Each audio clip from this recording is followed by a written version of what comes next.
Friends, ছোট্ট mini blog নিয়ে আবার চলে আসলাম। অনেকদিন পর দুজনে মিলে মুভি দেখতে বেরিয়ে পড়লাম। দুজনে ডিসাইড করে বুক মাই শো থেকে মুভি টিকিটটা কেটে নিলাম। তারপর ডিসাইড করলাম যে টপ আর জিন্স পরা যায়, কেন অনেকদিন ধরে মিকি টপটা বার করা হয়নি, তাই এই মুভি ডেটেই পরে যাবো ডিসাইড করে ফেললাম। তার মাস্ট হচ্ছে বেল্লা ভিটা আমার পারফিউম। এই পারফিউমটা না মেখে আমি কিন্তু কোথাও যাই না, তাই মুভি ডেট বলে কথা পারফিউমটা নিয়ে নিলাম। তারপর রেডি হয়ে গেলাম আর একটা ফটোশ্যুটও নিয়ে নিলাম। বেরিয়ে পড়লাম বাইক করে হাজব্যান্ডের সাথে।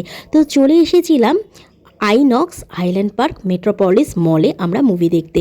তো অনেকদিন পর দুজনে মিলে একসাথে হচ্ছে মুভি দেখতে চলে এসেছিলাম। দুজনে মিলে ঢুকে পড়লাম হলের ভেতরে, মানে আইনক্সে।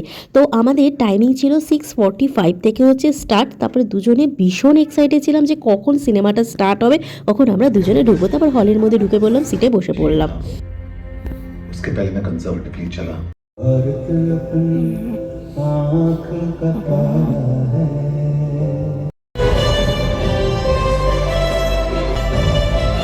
তারপর দুজনেই ইন্টারভেলে আমরা একটু হল থেকে জাস্ট বেরিয়েছিলাম। তো এতক্ষণে বুঝতে পেরে গেছো movie name the diplomat.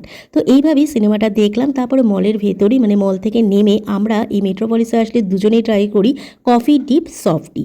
It's very test. তোমরা যদি মেট্রোপলিস হাইল্যান্ড পার্কে আসো, অবশ্যই এই সফটি ওয়ার্ল্ডের এই কফি ডিপ সফটিটা অবশ্যই ট্রাই করবে।